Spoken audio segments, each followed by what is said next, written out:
Assalamualaikum warahmatullahi wabarakatuh. Alhamdulillah pada pagi hari ini kita bisa bertatap muka kembali dengan melanjutkan materi bercocok tanam kelapa ya, yang kemarin kita sudah sampai dengan peremajaan. Kemudian setelah pemeliharaan kita melakukan peremajaan, kemudian yang tahapan berikutnya adalah pemanenan. Nah, panen itu yang dipanen adalah buahnya, ya. Karena ukuran buah, kemudian warna buah, kemudian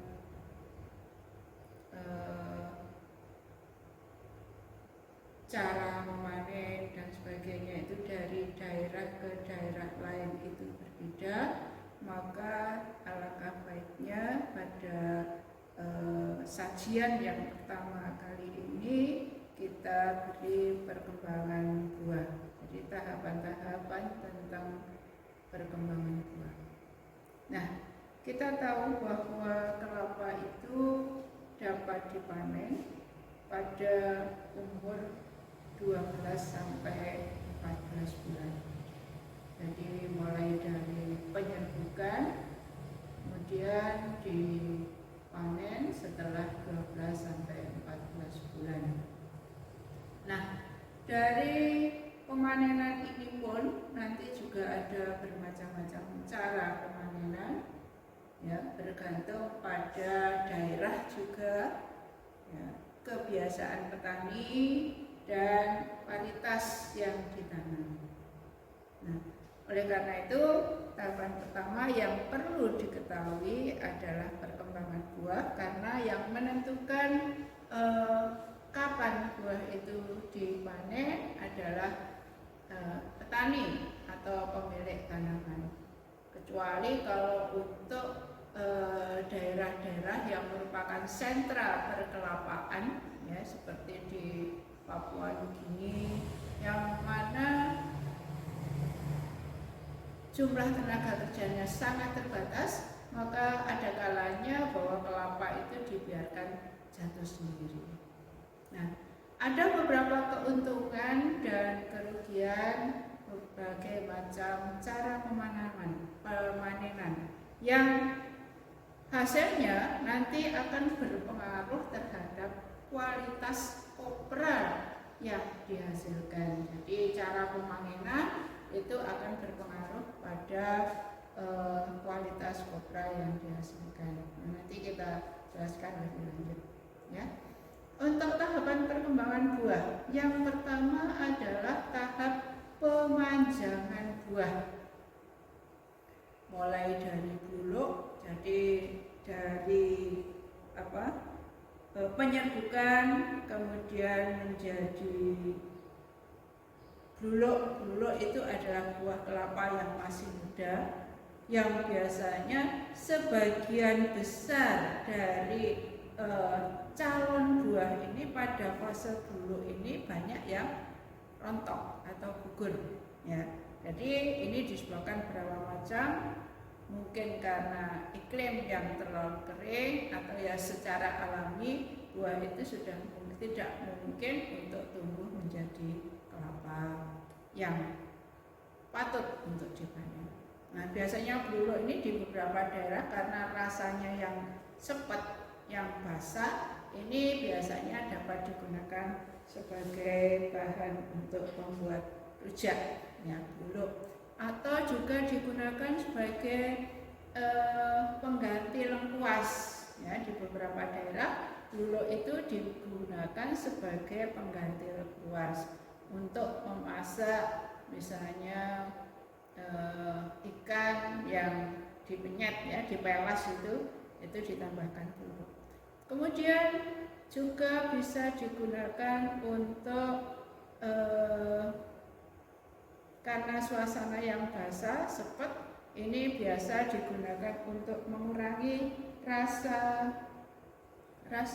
mual-mual, ya, pada orang yang hamil muda. Nah, ini untuk buluk. Nah, dari bluro ini kalau dia survive hingga menjadi sampai umur 3 atau 4 bulan, maka bluro ini mengalami suatu fase yang kita kenal dengan fase pemanjangan buah. Ya. Tahap ini berlangsung 4 sampai 5 bulan. Kemudian tahapan ini ditandai dengan pertambahan luas sabut dan tempurung. Jadi ini bisa kita amati dari kalau buah itu kita belah, tapi juga mengalami kerepotan karena satu buah dengan buah yang lain itu tentunya saat penyerbukannya itu juga berbeda. Tapi kalau hitungannya selisihnya untuk setelah difertilisasi, setelah serbuk itu 1 hari, ya tidak ada beda yang nyata ya, beda yang signifikan. Sehingga dalam satu janja, satu tandan itu pertambahan luas sabut dan tempurung itu bisa diamati. Nah, kalau misalnya Anda ini mau mengadakan penelitian, ini ya juga sebagai bahan untuk judul skripsi ya. Jadi tahap-tahap pemanjangan buah. Jadi Anda tidak usah menanam, tidak usah memanen, hanya saja Anda harus tahu saat fertilisasi, ya, saat penyerbukan itu berlangsung, ya. Kemudian tahap yang kedua adalah tahap pelebaran buah. Sabut tempurung dan daging buah mulai terbentuk. Tahapan ini berlangsung 6 sampai 8 bulan. Kalau pada saat ini dipetik, ya, maka Anda mendapatkan buah kelapa muda yang kita kenal dengan nama degan, ya. Jadi rasanya masih manis ya, segar, apalagi seperti kondisi sekarang ini ya, musim awal kemarau, suhunya tinggi ya, minum degan dikasih es ya, sangat melegakan tenggorokan kita. Ya. Kemudian yang ketiga adalah tahap pemanjang. Jadi setelah pemanjangan buah yang pertama, kemudian yang kedua adalah pelebaran buah. Kemudian yang ketiga adalah tahap pemanjang. Tahap pemanjang ini berlangsung sampai buah menjadi masak. Kalau kita lihat endospermnya, andaikan kita amati, bisa mengamati, maka pada saat tahap pemanjang ini juga terjadi penebalan daging buah atau endosperm. Jadi yang dimaksud dengan daging buah di sini adalah endosperm, dan sabut berubah warna menjadi kecoklatan. Sabut berubah warna menjadi kecoklatan. Kemudian yang keempat, artinya tahapan berikutnya adalah buah mencapai ukuran maksimal. Buah mencapai ukuran maksimal sesudah berumur 9 sampai 10 bulan. Dan pada umur 12 sampai 14 bulan itu siap dipanen. Ya. Nah, kalau kita bukan ahli kelapa atau orang yang setiap hari berkecimpung dalam kelapa, maka kita sulit untuk mengenal tahapan-tahapan berdasarkan umur dan fase perkembangan buah. Tapi kalau petani atau tukang petik itu biasanya sudah tahu, oh mana kelapa yang sudah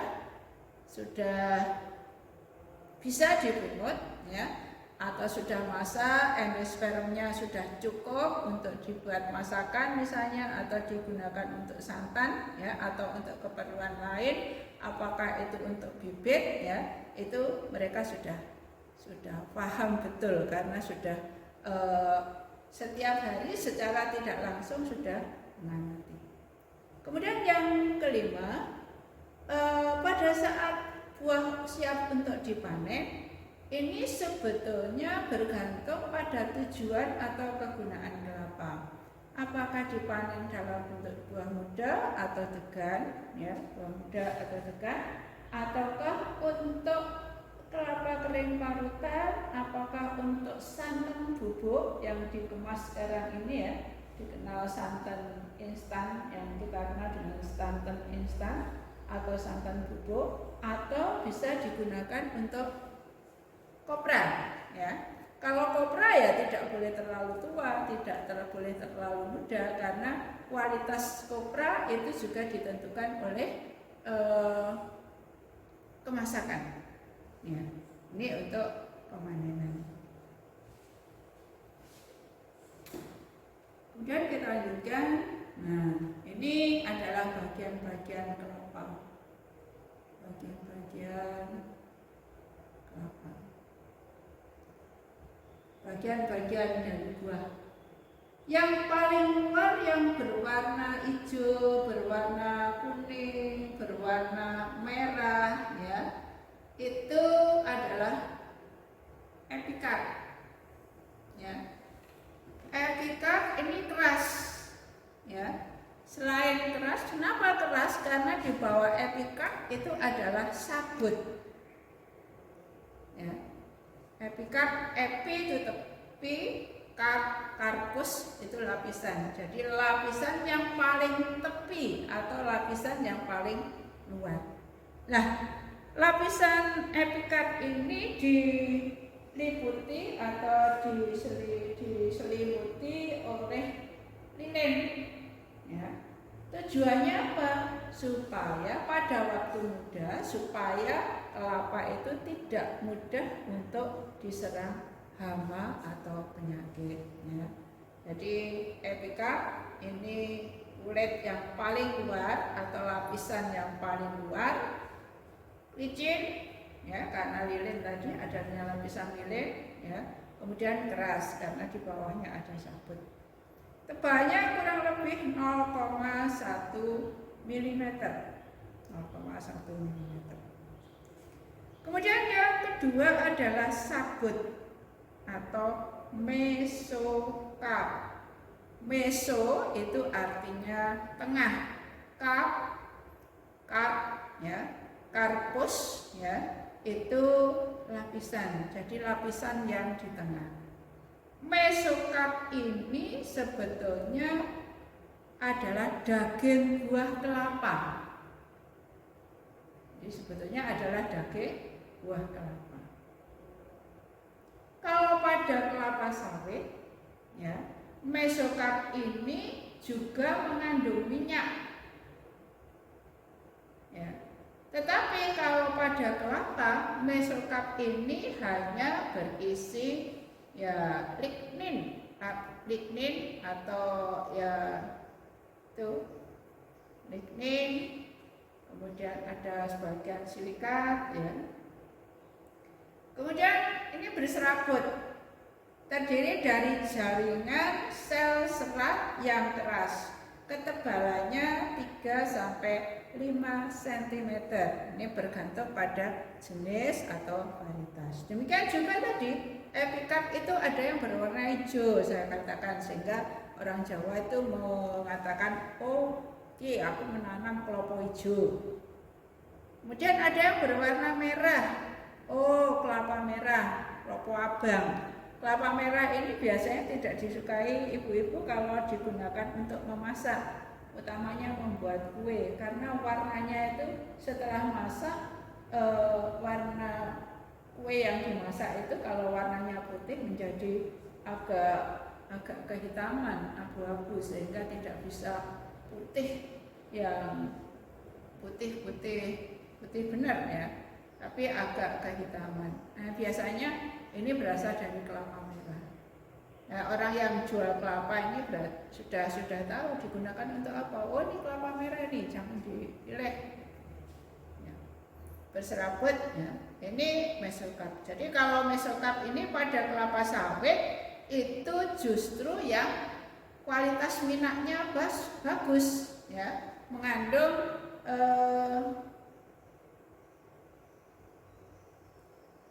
zat warna kekuningan, ya, likopen, likosantin yang juga sangat bagus untuk kesehatan. Tetapi pada kelapa justru sabut ini dibuang, ya, atau digunakan sebagai bahan lain. Kemudian kulit dalam atau endokard, ya, endo dalam, kard lapisan atau selaput, ya, lapisan atau selaput. Nah, ini kita kenal dengan tempurung. Tempurung merupakan lapisan keras mengandung silikat. Nah, karena mengandung silikat, dia tahan, ya, sangat kuat. Ya. Kemudian bagian pangkal ada 3 buah ovula. Ya, ovula itu calon tunas, tapi yang 2 rudimenter, yang 2 tidak berkembang, sehingga yang 2 tidak berkembang menjadi tunas, tapi hanya 1 yang muncul, yang paling besar. Tetapi kadang-kadang juga ada ovula yang sama-sama berkembang, sehingga kelapa itu ada yang berbatang 2. Jadi tunasnya itu muncul 2 tunas, berarti itu abnormal. Kemudian yang dalam, yang menempel pada ini, yang menempel pada tempurung, nah ini adalah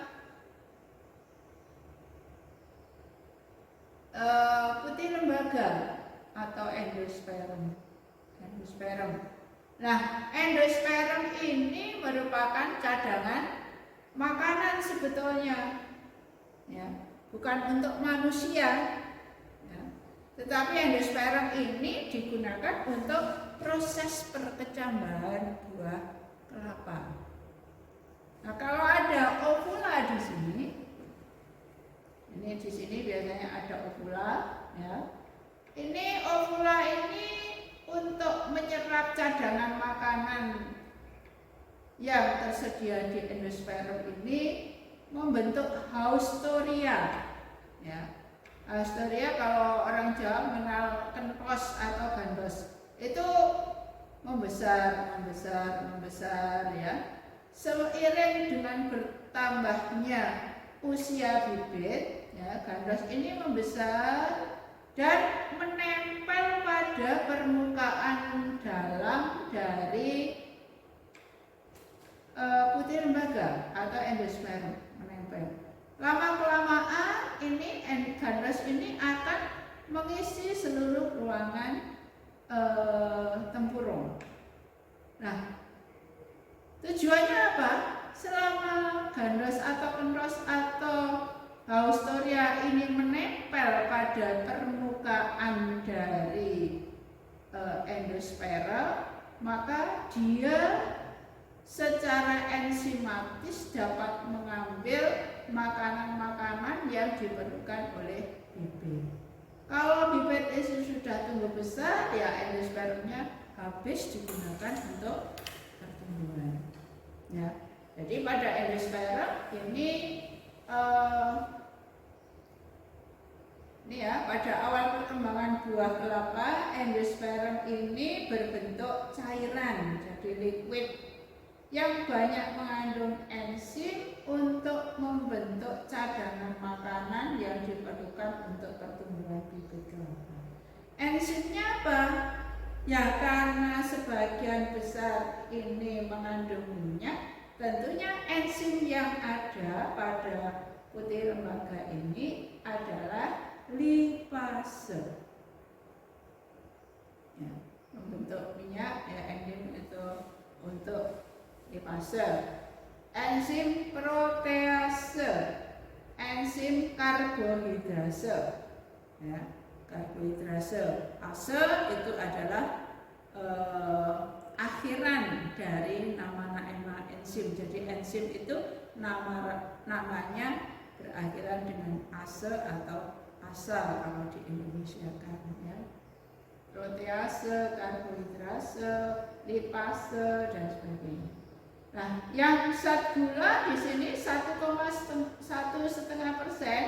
ini adalah fruktosa. Jadi sebagian besar air kelapa itu manisnya bukan manis glukosa atau manis sukrosa, tetapi manisnya adalah fruktosa. Nah, di biokimia dikenal bahwa manisnya fruktosa itu berlipat-lipat dibandingkan manisnya glukosa. Ya.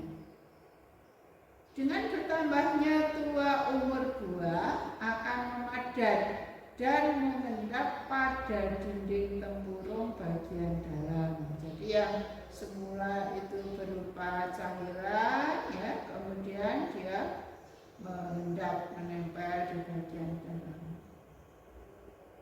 Ya. Bagian dalam berwarna putih, lunak dengan tebal 8 sampai 10 cm.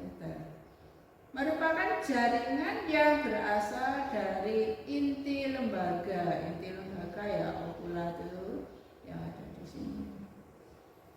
Mengandung air. Airnya ini segar kalau kita minum, kalau masih muda.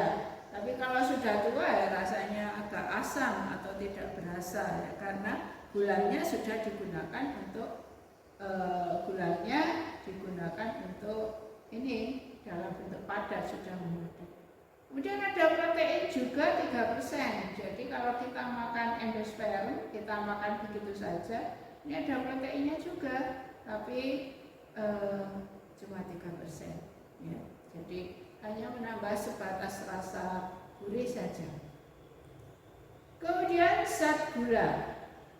Zat gula saya katakan tadi sebagian besar adalah fruktosa di sini. Kemudian zat abu itu mineral, ya. Kemudian air kelapa, jadi sebelah dalamnya ini ada air kelapa. Air kelapa mengandung mineral 4%. Mineralnya apa? Pada awal perkuliahan itu sudah saya informasikan bahwa ada kalsium, ada fosfor, ya. Ada kalsium, ada fosfor, ada vitamin B, ada vitamin C, sehingga air kelapa itu sangat bermanfaat untuk dijadikan minuman penyegar. Ya. Nah, sekarang kita sudah mengenal banyak cocoa drink. Kalau di Indomaret, di Alfamart, di Informat, di toko-toko swalayan itu kita sudah pernah minum atau pernah membeli cocoa drink. Cocoa drink itu adalah minuman air kelapa, ya, segar, dikawinkan, ya. Jadi di kota pun, ya, orang sudah bisa minum air kelapa. Tapi ya tentu saja karena sudah dikemas di apa itu? Dikemas di kotak yang dengan teknologi yang bagus, maka bagaimanapun juga itu mesti ada pengawetnya. Sehingga kalau Anda membeli cocoa drink yang berasal dari air kelapa itu harus dilihat dulu, jangan asal ambil saja. Ya, kita siap membeli barang-barang kemasan itu harus dilihat terlebih dahulu expirednya. Jadi kapan kedaluarsanya. Kalau sudah melewati kedaluarsa biasanya ditulis EXP, itu expirednya. Jadi kalau kedaluarsanya itu ada bulan dan tahun. Mungkin ada juga kode produksinya, tapi kita ya cuma sekedar lihat saja. Tapi yang penting diperhatikan adalah expirednya. Ya. Expirednya dilihat terlebih dahulu. Ya. Kemudian diperkirakan mengandung hormon sitokinin. Nah, ini yang penting diketahui juga untuk Anda yang akan melakukan penelitian atau sudah mendapatkan mata kuliah fitohormon dari Bu Indri. Jadi sitokinin itu adalah salah satu hormon yang fungsinya adalah untuk merangsang pembelahan sel. Pada proses penyetekan itu ada rasio tertentu ya antara auksin dan sitokinin. Kalau auksinya yang tinggi, sitokininnya rendah, berarti step itu hanya membentuk tunas saja yang digas. Tapi kalau sitokininnya tinggi, kemudian auksinya rendah, step itu akan membentuk akar saja yang banyak. Kapan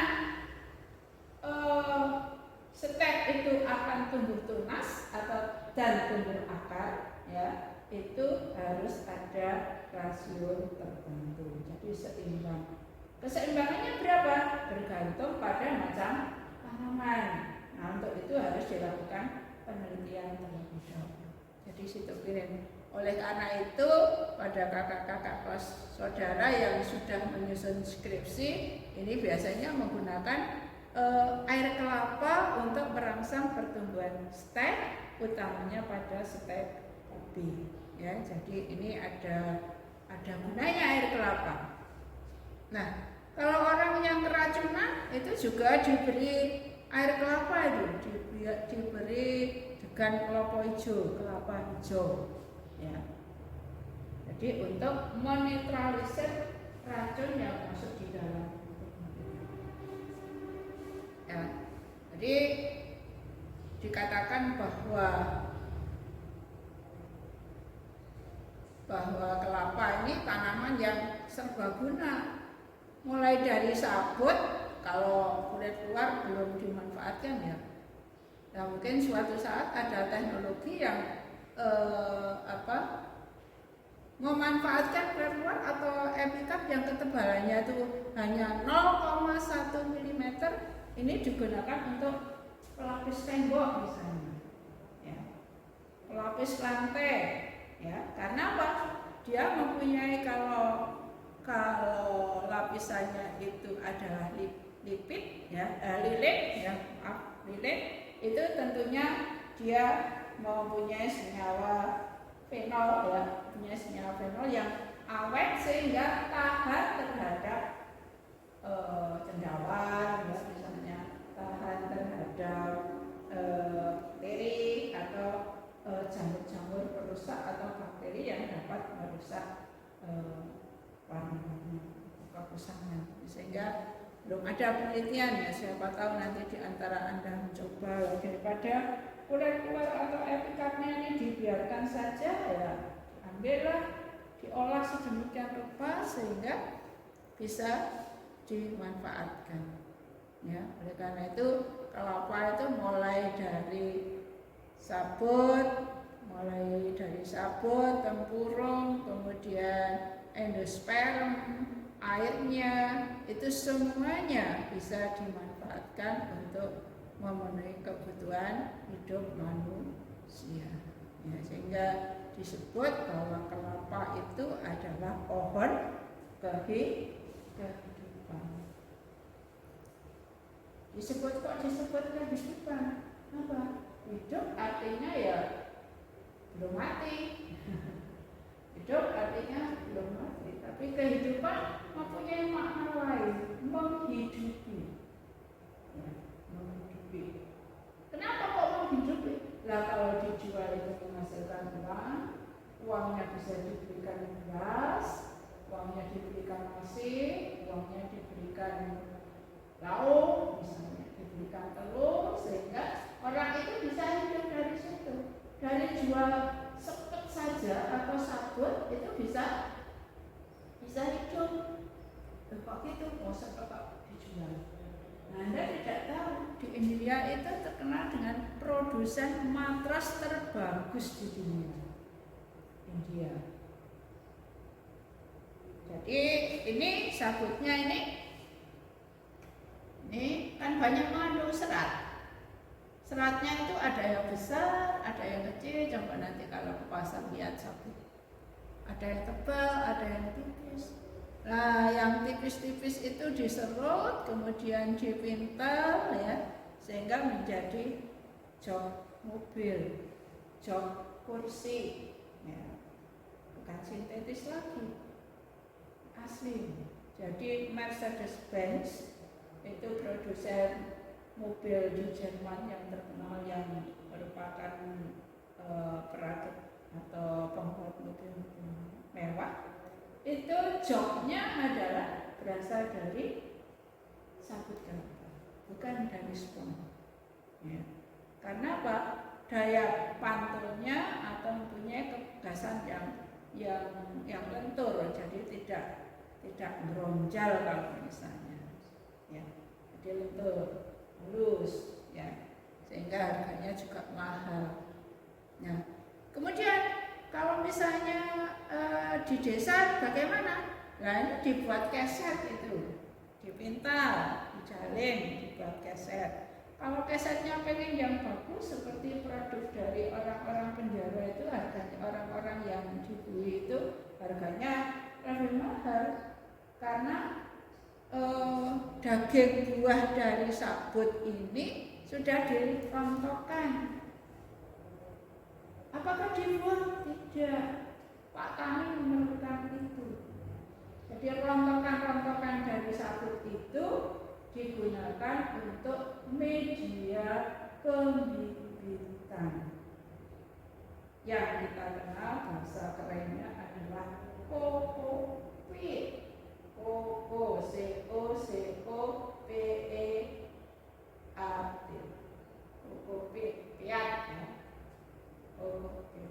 Jadi itu adalah isi dari sabut. Untuk apa? Untuk media pembibitan tembakau bisa, untuk campuran media tanaman hias bisa. Kalau sabutnya sendiri itu saya pernah lihat di media sosial itu, sabut itu dijalin sedemikian rupa sehingga bentuknya macam-macam, dijual harganya ya lumayan. Ada yang sampai 20.000 hanya dari jalinan sabut saja untuk menanam anggrek. Belum lagi kalau diberi tempat dari besi yang dari kerangka besi yang cor itu dijalin sedemikian rupa, itu harganya bisa mahal juga. Jadi ini tergantung kreasinya untuk apa. Jadi isi dari sabut itu untuk serbuknya itu untuk media tanam yang sangat bagus. Jadi Anda nanti bisa memilih judul, apakah menggunakan media tanam kokopit dengan perbandingan tertentu, ya itu sudah menjadi bahan penelitian untuk menyusun skripsi, ya. Nah, dari hal-hal yang saya sampaikan ini, Anda bisa memilih, oh kalau gitu saya memilih judul ini ya, karena kelapa ini banyak di daerah Banyuwangi misalnya. Air kelapanya itu banyak ya, untuk apa itu, yang air kelapa itu kan sifatnya asam, bisa digunakan untuk apa? Untuk cuka. Jadi air kelapa itu dapat digunakan untuk membuat cuka. Jadi kalau daerah situ Bondo, boleh rujak di sana, ya, rujak serut itu asamnya bukan asam tapi cuka. Cukanya dari air kelapa. Coba diambil, nanti dicoba dulu. Jadi kita ambil botol atau gelas aqua, kemudian kita isi dengan air gelasan itu, kita ambil, kemudian kita isi dengan air kelapa dan kita tutup rapat, ya. Kita tutup rapat, kita lubangi kecil-kecil, kita biarkan di tempat yang terbuka. Maka 2 atau 3 hari di bagian tepi dari Maaf, saya ambil contoh dulu.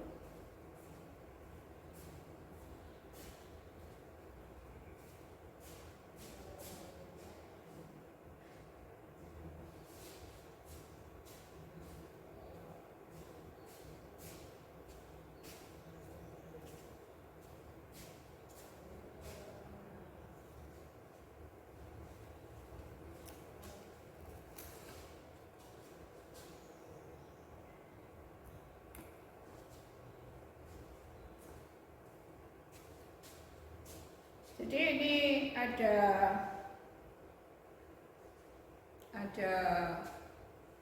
gelas aqua ini, kemudian kita isi dengan air kelapa, kita biarkan seperti ini. Kemudian kita biarkan, kemudian kita isi air kelapa lewat lubang ini, pakai corong atau pakai apa, kemudian kita tutup rapat lagi, kita coblosi dengan jarum atau dengan peniti, kita biarkan kita buka. Setelah 2-3 hari di sini akan muncul warna atau lapisan putih. Ya, lapisan putih itu bukan kotoran tetapi bakteri Acetobacter spesies. Itu adalah bakteri pembuat asam cuka sehingga disebut dengan Acetobacter. Nah, ini cairan yang di sini ini sudah mengandung cuka, ini rasanya sudah keasaman. Ya, coba nanti Anda bisa mempraktekkan sendiri di rumah. Nah, makin lama kalau dibiarkan ya ini menjadi seperti cuka rasanya. Ya, biasanya digunakan untuk cuka makanan ya, bukan cuka untuk membersihkan alat-alat, ya, membersihkan logam misalnya. Bukan cuka itu, tapi cuka untuk membuat makanan. Nah, ini kegunaan dari kelapa yang lain. Jadi selain dia mengandung hormon sitokin, maka air kelapanya juga digunakan sebagai bahan fermentasi untuk pembuatan cuka. Kemudian lembaga atau ovula, ya, ini adalah calon tanaman. Jadi lembaga itu saya katakan tadi di bagian atas itu ada yang lubangnya sebetulnya seperti lubang mata 3, ya, mata 3, sehingga tapi yang satu calon tunas, yang 2 ini rudimenter itu gagal untuk menjadi calon tunas. Tapi saya katakan tadi, ya, ini bisa digunakan untuk apa namanya? Untuk kemungkinan juga ada yang 2 ini bisa tumbuh menjadi tanaman. Ya, kalau 3 kok jarang. Kalau jarang kita jumpai bibit kelapa yang tunasnya 3, tapi tunas 2 itu kadang-kadang kita jumpai. Ya. Pada buah yang masak, lembaga tumbuh menjadi calon tanaman dan membentuk alat pengisap yang disebut dengan kentos. Ya, yang merupakan penghubung antara tanaman dengan endosperm, antara calon tanaman dan endosperm. Semakin lama semakin besar sesuai dengan pertumbuhan kelapa. Jadi endosperm semakin lunak dan berair sehingga habis terserap. Nah, ini fisiologis dari perkecambahan. Ini adalah merupakan bagian-bagian buah dari tanaman kelapa. Bagian buah kelapa.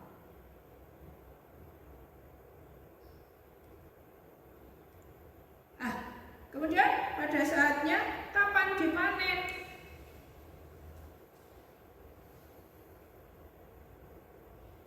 Panen buah kelapa dilakukan menurut kebutuhannya. Jika kelapa diinginkan dalam keadaan kelapa masih muda, kira-kira umur buah 7 sampai 8 bulan, 7 sampai 8 bulan, bergantung dari penyerbukan bunganya. Jika mengambil buah tua untuk santan atau kopra, maka buah dipanen di saat umur sudah mencapai 12-14 bulan. Dari berbunga atau 4/5 bagian kulit kering berwarna coklat. Nah, warna ini tergantung dari varietas ya. Ada kelapa merah, tadi saya katakan ada kelapa hijau, tapi kalau hijau warnanya ya tidak hijau benar, tapi hijau ke coklatan, sehingga dikatakan di sini bahwa berwarna coklat.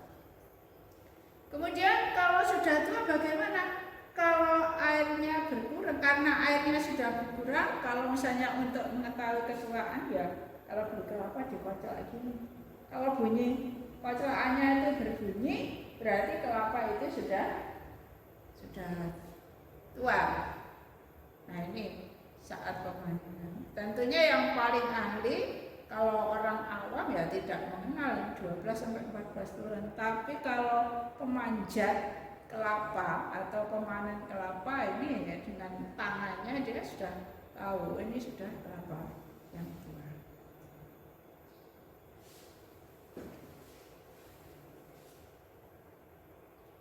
Kemudian cara panen.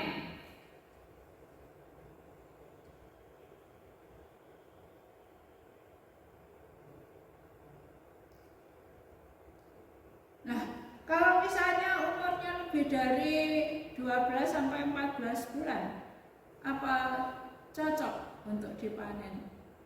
Makin lama kan airnya makin kering, makin tua kan paling enak. Iya enak ya, tapi kan sebagian kalau makin tua kemungkinan sudah cenderung untuk berkecambah, sehingga cadangan makanan sudah secara fisiologis sudah mengalami perubahan,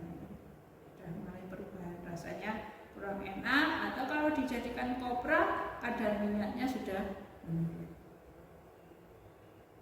Kemudian buah dibiarkan jatuh sendiri.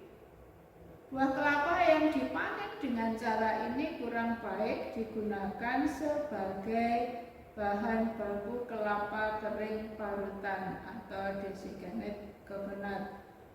Kelapa kering parutan ini bisa kita gunakan, kita lihat sekarang itu ada santan bubuk. Nah, santan bubuk ini kemungkinan adalah kelapa kering yang kemudian dihaluskan, sehingga sebetulnya ada ampasnya ya, bukan hanya air santan yang diawetkan ya. Kalau ini berarti dengan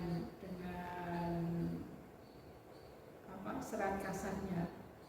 Tapi kalau untuk orang tua yang mau memakan masakan ini ya baik juga, karena kolesterolnya lebih sedikit dibandingkan dengan santan yang dikemas. Jadi seperti kita menyebutkan merek ya, Arang, kemudian merek lain ya, di supermarket, di toko-toko, di pasar-pasar itu santan yang sudah diawetkan ya, dimasak sedemikian rupa awet sehingga tahan lama. Tapi ingat bahwa Anda kalau menggunakan itu harus tahu expirednya terlebih dahulu, dilihat dulu kalau mungkin.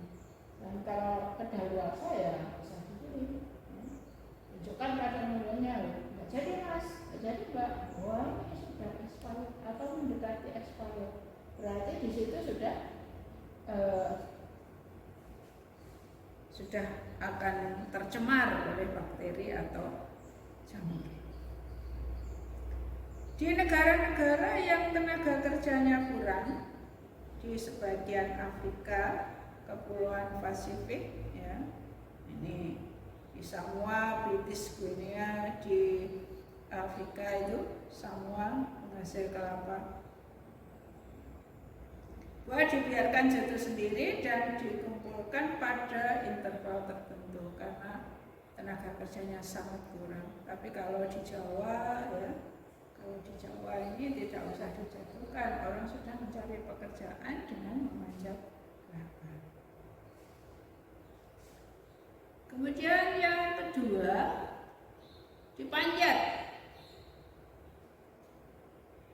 Pemanjatan dilakukan pada pada musim kemarau saja.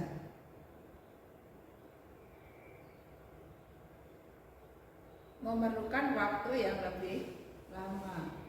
Ya, jadi kelapa yang dipanen itu tentunya lebih banyak karena selama musim hujan kadang-kadang orang tidak berani manjat karena pohonnya licin, kecuali orang yang ahli benar ya. Biasanya tukang panjat itu 10 butir dapat 1 upahnya. Ya, bayangkan aja 10 butir kelapa dapat 1. Padahal yang manjat itu 1 pohon paling yang tua itu hanya 1 janjang. 1 janjang itu hanya berisi kira-kira 8 sampai 12 kalau penuh. 8 sampai 12 buah.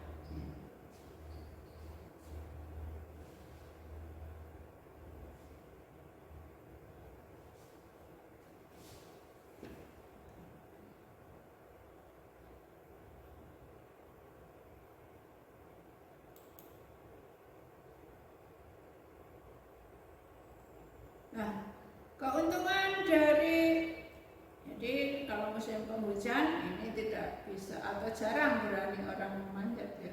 Jadi dilakukan pada musim kemarau saja. Oleh karena itu kalau kita ke pasar ya, karena saya ibu-ibu ya tahu bahwa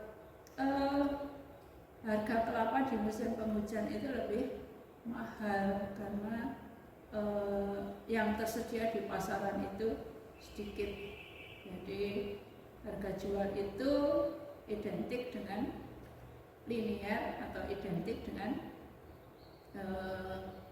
penawaran dan permintaan. Seperti hukum ekonomis ya, hukum ekonomi itu kalau yang ditawarkan banyak berarti harganya murah, tapi kalau jumlah barang yang ditawarkan sedikit itu harganya mahal.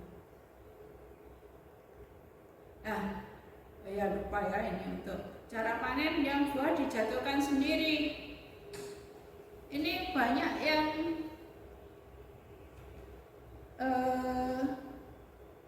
banyak kerugiannya daripada keuntungannya. Keuntungannya ya tidak memerlukan tenaga kerja dalam jumlah banyak. Tapi kerugiannya apa? Kerugiannya adalah banyak buah yang pecah. Banyak buah yang pecah. Kalau buah yang pecah akibatnya apa?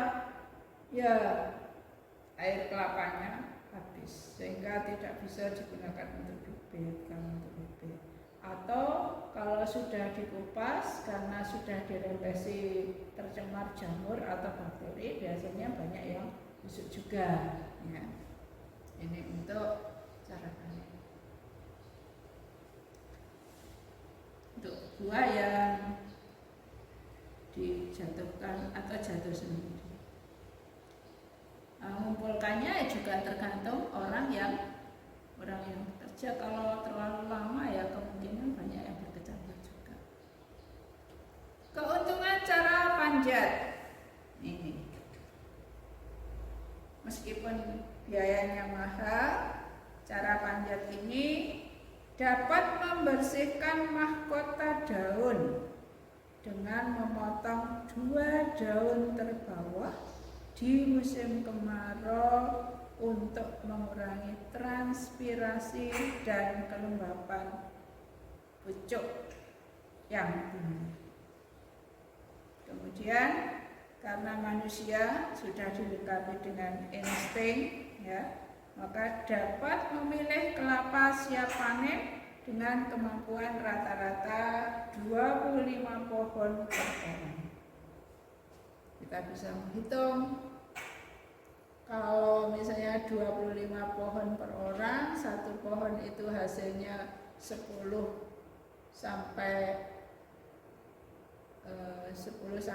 12 katakanlah, maka 25 kali 12 300, maka upahnya adalah 30 butir. Kalau dihargai 5.000 per butir ya sehari dapat 150.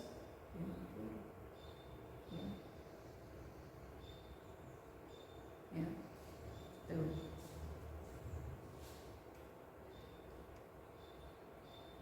Kelemahannya kalau ada kekurangan kelebihan atau keuntungan, mesti ada kelemahan. Kelemahan cara ini adalah merusak pohon karena harus membuat tataran untuk berpijak atau membuat torehan ya. Di tempat berpijak itu dipakai bendo ya, yang tajam untuk jalannya berpijak seperti orang memanjat tebing itu. Kalau manjat tebing kan diberi besi, tapi kalau orang memanjat kelapa bukan besi yang ditorehkan, tetapi dilukai. Nah, torehan atau luka pohon akibat pembuatan pijakan kaki dapat menjadi sarang hama dan penyakit. Hamanya apa? Seperti kemarin pada pertemuan sebelumnya saya katakan, biasanya adalah kuangkung, oriktes, ya, bersembunyi di situ. Kalau penyakit apa? Penyakitnya adalah hamanya bisa kuangkung, bisa kumbang sagu, karena kumbang sagu itu merupakan hama sekunder. Jadi kalau ada luka, ya, dia bisa masuk atau menginfeksi dari tangan. Penyakitnya ya macam-macam penyakit jamur ya, Phytophthora parviflora bisa juga, atau jamur-jamur lainnya, Erwinia ya, yang kita sebutkan kemarin. Kelemahan cara manjat. Kemudian, nah ini yang ketiga, ini yang kalau untuk turis ini bisa dipasarkan sebetulnya. Di negara-negara maju kan nggak ada beruk memanjat kelapa, tapi kalau di Indonesia, di Kalimantan, di Malaysia, Kalimantan, di Brunei sana, nah itu ada, karena di sana masih dijumpai beruk. Kalau di Jawa, beruknya bisa makan nasi. Ya. Kebanyakan di beberapa daerah di Pulau Sumatera dan Kalimantan. Nah, ini pemetikan oleh beruk 400 butir sehari dengan masa istirahat 1 jam. Nggak usah dibayar, hanya dikasih makan saja. Tapi kerugiannya, ya kita harus ingat kerugiannya di sini karena beruk itu hanya punya insting, tidak mempunyai pikiran seperti manusia, tidak mempunyai akal, sehingga dia tidak tahu mana kelapa yang muda dan mana kelapa yang tua. Ya. Tapi karena terpaksa hanya beruk saja yang berani memanjat, ya orang menggunakan beruk. Jadi kerugiannya, beruk tidak dapat membersihkan mahkota daun dan selektivitas ketuaan umur buahnya ketuaan umur buahnya.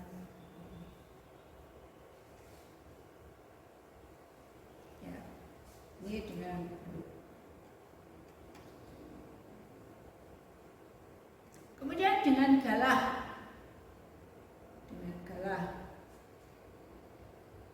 Menggunakan bambu yang disambung dan ujungnya dipasang pisau tajam untuk berbentuk pengaruh.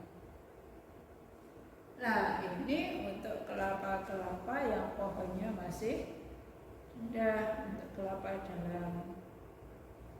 Ini batangnya sekitar 3 meter, itu masih bisa dengan cara ini. Kalau orangnya tinggi, galahnya 2 meter, ya bisa 3,5 meter lah tinggi kelapa.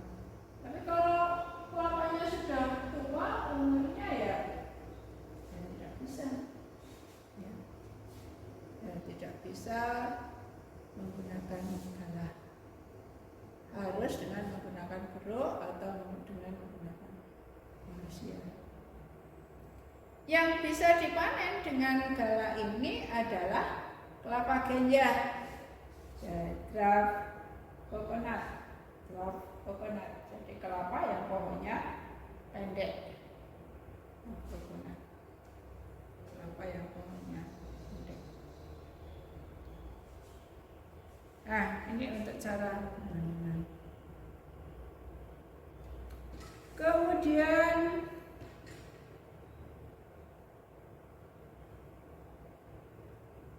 periode panen.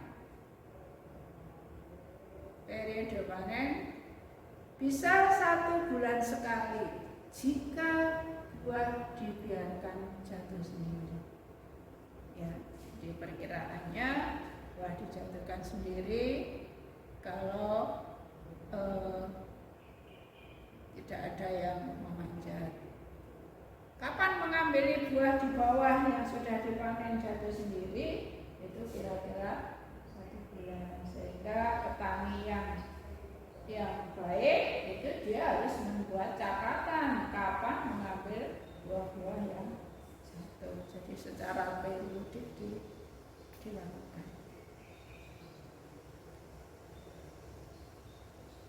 Kalau dengan menggunakan tenaga manusia, pemanenan dilakukan terhadap 2 bahkan 3 tandan sekaligus. Sehingga kalau 1 tandan isinya 8 sampai 12, kalau 2 tandan ya 24 sampai 36. Ya. Mengapa? Karena buah dapat dipanen kalau sudah tua. Kriteria tua menurut aturan atau menurut kebiasaan itu pada umur 12 sampai 14 bulan. Ya. Karena ini tidak berpengaruh terhadap kualitas buah. Ini menurut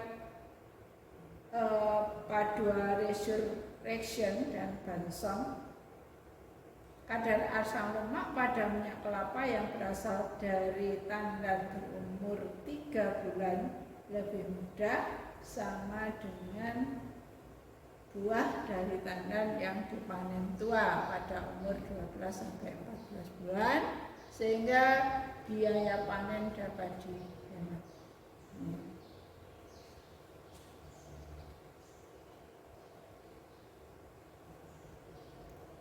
Kemudian apa yang kita lakukan setelah buah dipanen?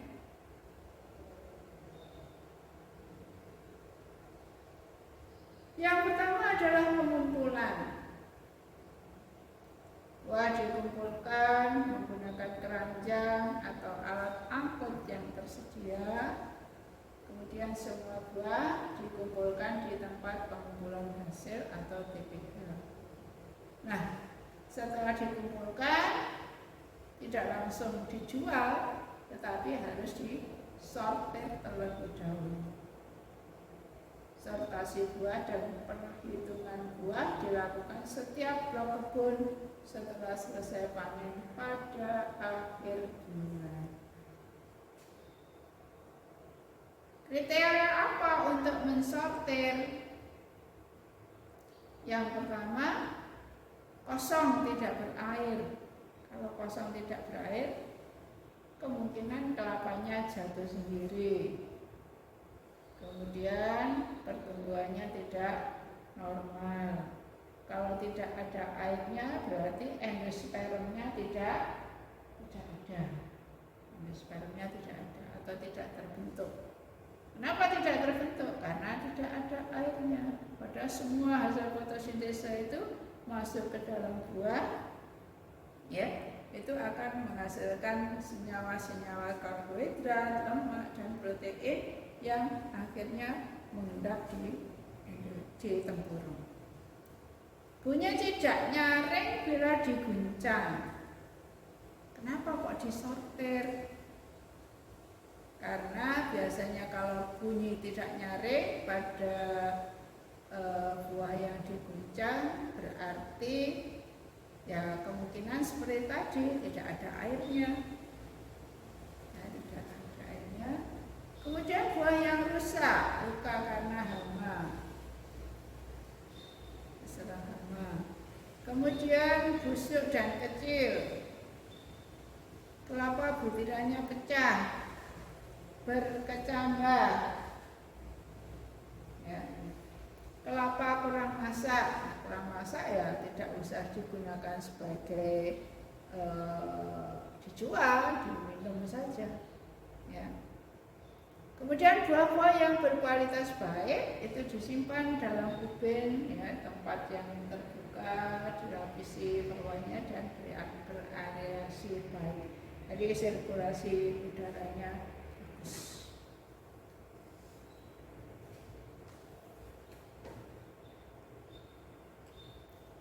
Kemudian apa penanganan pasca panen?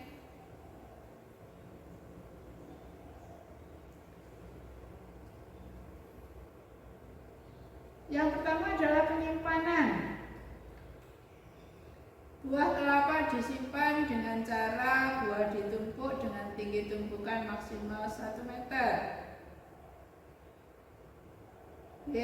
Tumpukan berbentuk piramida dan longgar. Tumpukan dalam gudang diamati secara rutin. Jangan sampai ada buah-buah yang ditumpuk itu melundung. Kalau melundung ya susah, nanti kelapanya pecah semua. Syarat gudang penyimpanan sebagai berikut: udara segar dan kering, tidak kebocoran dan kehujanan, tidak terkena sinar matahari. Kemudian suhu udara dalam gudang 25 sampai 27 derajat Celcius. Kemudian berikutnya adalah pengemasan dan pengangkutan. Nah, bila langsung dijual sebagai bumbu sayur, ya, maka kelapa akan dikupas luar-luarnya dan dibungkus dalam karung goni atau karung sintetis. Pengangkutan dapat dilakukan dengan truk, kapal laut atau alat angkut yang sesuai. Hal tersebut diperoleh bila kelapa sudah masak penuh dan kualitas kopra yang dihasilkan lebih baik. Apabila buah yang dipetik belum masak benar, penyimpanan juga akan memperbaiki kualitas kopra. Jadi ini penyimpanan dan penanganan pasca panen ini merupakan kelanjutan dari merupakan dormansi, ya, menyediakan dormansi bagi buah. Jadi buah itu diistilahkan, ya, tidak mengalami.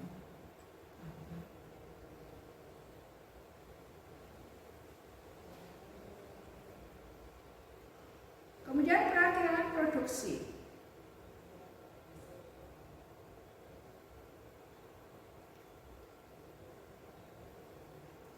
Produksi buah bergantung pada varietas tanaman, pada umur tanaman, keadaan tanah, iklim dan pemeliharaan. Kemudian kelapa dalam pada umur 12 sampai 25 tahun rata-rata menghasilkan 2,3 ton kopra per hektar per tahun. Kelapa hibrida pada umur 10 sampai 25 tahun mampu menghasilkan rata-rata 3,9 ton kopra per hektar per tahun. Nah, ini Anda tahu kenapa kok demikian. Kelapa dalam kok 12 sampai 25 tahun. Kelapa hibrida umur 10 sampai 25 tahun. Sudah mampu menghasilkan 3,9 ton, ya, mampu menghasilkan 3,9 ton. Kan Anda berpikir, kenapa kok kelapa dalam umur 12 sampai 25, kelapa hibrida umur 10 sampai 25.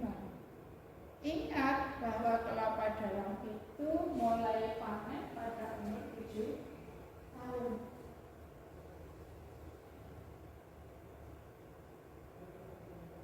Mulai panen pada umur 7 tahun.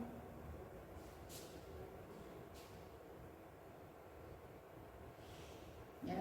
Tapi kelapa hibrida itu mulai panen pada umur 3 sampai 4 tahun, sehingga masa produksinya itu lebih lama. Produksi yang maksimal itu lebih lama kelapa hibrida. Ya, oleh karena itu yang punya kebun kelapa atau yang menjadi petani kelapa ya tolong dipilih, kalau untuk peremajaan ya tolong dipilih kelapa-kelapa yang jenis baru, yang tua diremajakan saja, ditinggal ya, didapat habis, ditebang, kemudian diremajakan lagi. Ya tentunya modalnya harus besar.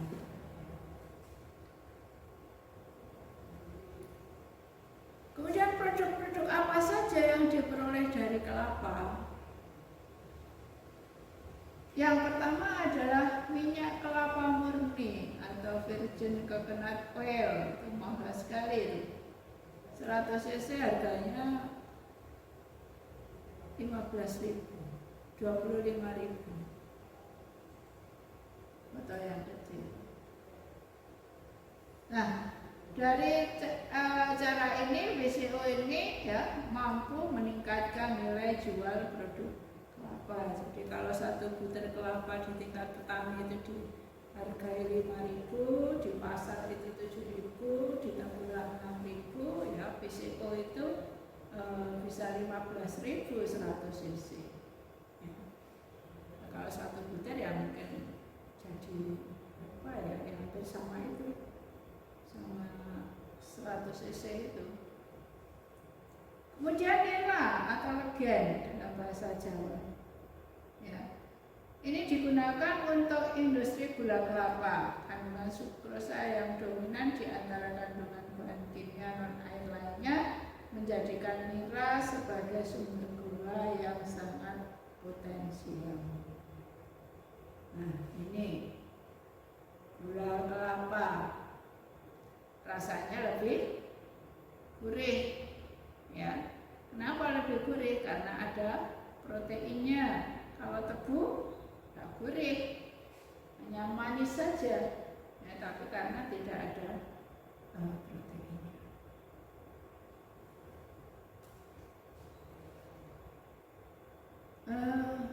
Gula kelapa ini juga lebih mahal dari gula putih. Kalau gula kelapa itu 15.000 per kilo kalau di pasar. Nah, gula kelapa ini juga bisa digunakan sebagai gula semut. Gula semut nilai jualnya juga lebih tinggi, ya, di toko-toko kue itu lebih dari 15.000. Ya.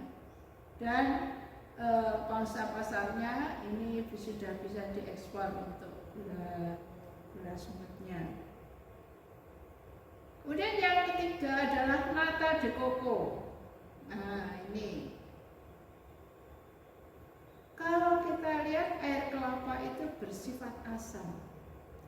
Kalau mau menjadikan kopra, maka limbahnya adalah air kelapa, kemudian tempurung dan sagu. Nah, biasanya petani itu tidak mengetahui bahwa air kelapa itu menyebabkan tanah menjadi asam. Kalau sering dibuangi di situ atau dibuang ke sungai, ya, nah ini bisa jadi masalah. Ikan-ikannya banyak yang mati karena terfermentasi menjadi cuka.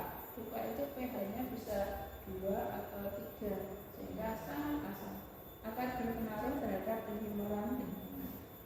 Nah, ini untungnya Filipina itu menemukan nata de coco sehingga dibuat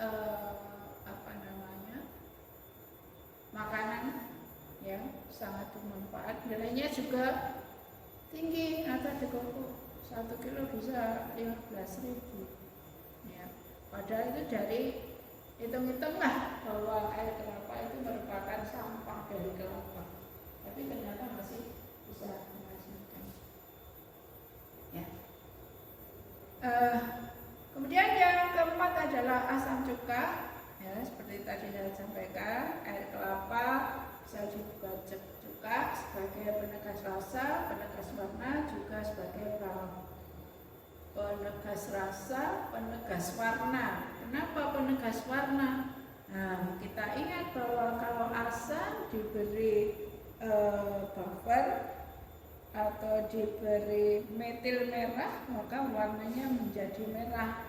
Kalau diberi metil kuning, warnanya menjadi kuning. Ingat bahwa pada waktu praktek kimia, kalau untuk mengetahui asam atau basa itu menggunakan apa? Menggunakan metil merah, metil jingga, metil biru. Kalau dicelupkan gini warnanya atau ditetesi metil biru warnanya menjadi merah, berarti sifatnya asam. Kalau diberi metil jingga warnanya kuning, ya asam. Tapi kalau diberi metil biru menjadi biru, pH-nya asam. Ya, jadi ingat praktikum kimia yang lalu, ya. Jadi penegas warna, jadi ditambah itu pewarna. Dan juga sebagai bahan pengawet karena membatasi pertumbuhan mikroorganisme. Jadi karena yang tumbuhannya juga, maka mikroorganisme yang lain itu akan mati. Ya. Kemudian juga kalau dilanjutkan proses fermentasinya akan membentuk alkohol, sehingga air kelapa juga mampu meningkatkan nilai jual dari produk kelapa. Ini Anda yang tahu calon sarjana pertanian ini harus memberi penyuluhan, memberi pelajaran pada tetangga-tetangganya yang mempunyai kebun kelapa.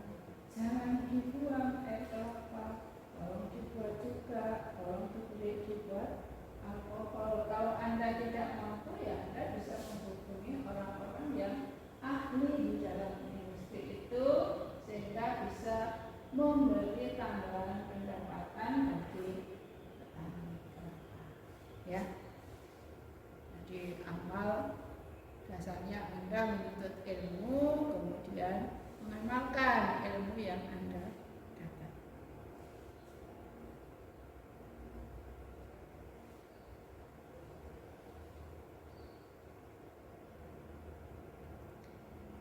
Kemudian yang keenam sebagai substrat. Substrat itu makanan, yaitu bahan nutrien yang dipergunakan untuk menumbuhkan mikrobia. Ini biasanya digunakan di lab kultur jaringan atau di lab bioteknologi. Kemudian kelapa kering parutan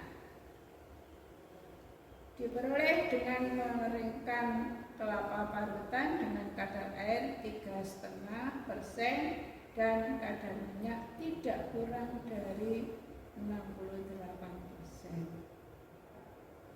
Ya, jadi ini adalah produk-produk kelapa. Selain hasil sampingan yang tadi sabut, kemudian tempurung, kemudian apa tadi untuk kokopit itu sebagai media tanam, ya bisa digunakan.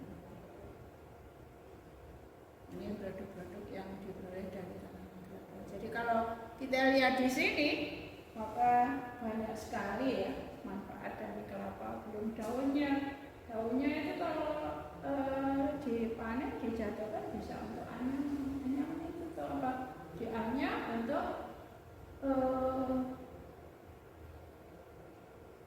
mengganti plastik ya, untuk akapnya pembibitan. Nah itu sangat bagus itu. Kalau plastik kan transparan, tapi kalau daun kelapa dianyam masih ada celah-celah yang dimasuki sinar matahari, sehingga bibit itu masih mendapatkan cahaya matahari secara langsung. Ya. Jadi itu kegunaan dari kelapa, batangnya dan sebagainya. Ini hanya buahnya saja kita lihat ada 7 manfaat ya. Tapi belum sabutnya, belum kokopitnya, belum batangnya, belum daunnya. Kalau daunnya masih muda untuk ketupat ya, untuk dekorasi janur ya, pada pernikahan atau orang yang punya hajatan, jadi banyak manfaatnya. Sehingga biasanya di pedesaan itu tiap rumah mesti ada tanaman kelapanya. Jadi yang olok-oloknya ya satu buah satu tanaman kelapa bisa menghidupi ya. Jadi bisa digunakan macam-macam. Nah, ini santan. Kalau diperas ya dari kelapa parutan. Tapi kalau secara tradisional santan ini tidak dapat disimpan lama karena apa? Baunya tengik. Apa yang menyebabkan ketengian? Yang menyebabkan ketengian adalah proses oksidasi dari lemak. Proses oksidasi dari lemak yang menyebabkan ketengian. Sehingga santan itu tidak bisa disimpan lama. Kalau dibiarkan di tempat terbuka nanti baunya akan menjadi asam karena ada sebagian air yang dapat ditumbuhi oleh asetobakter. Tapi kalau baunya tengik itu berarti bakteri Aspergillus coloninya Aspergillus yang bisa membebaskan enzim lipase. Jadi mengoksidasi lemak menjadi asam lemak, kemudian asam lemak yang mempunyai ikatan rangkap itu diputus ikatan rangkapnya. Contohnya adalah asam linoleat. Linoleat berarti C-nya 15, linoleat 17. Ikatan rangkapnya pada atom C nomor 8 dan nomor 9.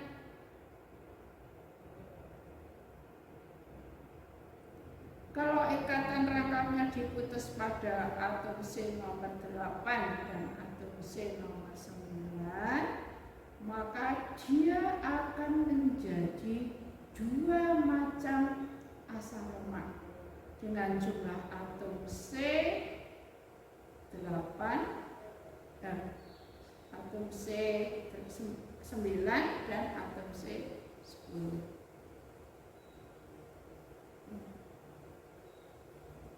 Atom C 8 dan 9 berarti atom C-nya 17 ya. Nah, dari atom C yang panjang menjadi atom C yang pendek-pendek. Atom C yang asam lemak yang atom C jumlahnya sedikit itu yang menyebabkan bau tengik ya, sehingga santan itu tidak bisa disimpan lama.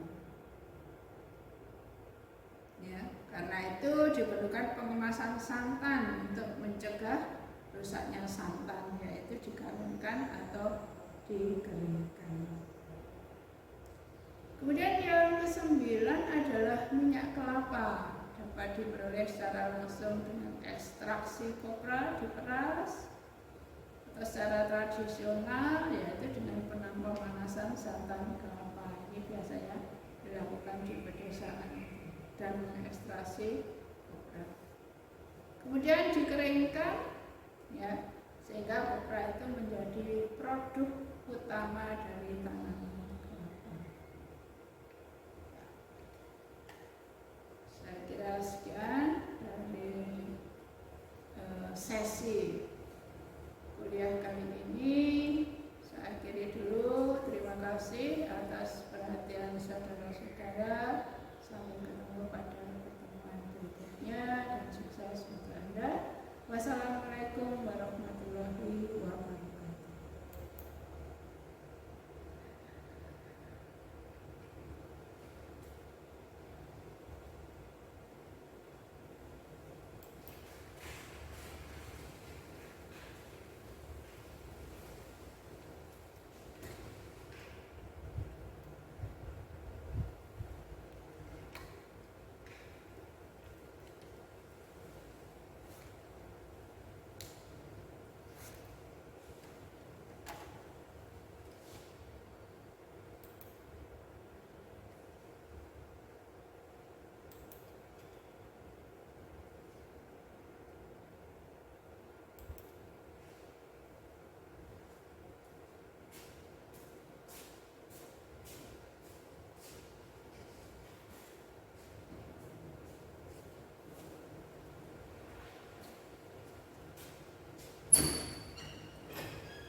Ini masih merekam ya?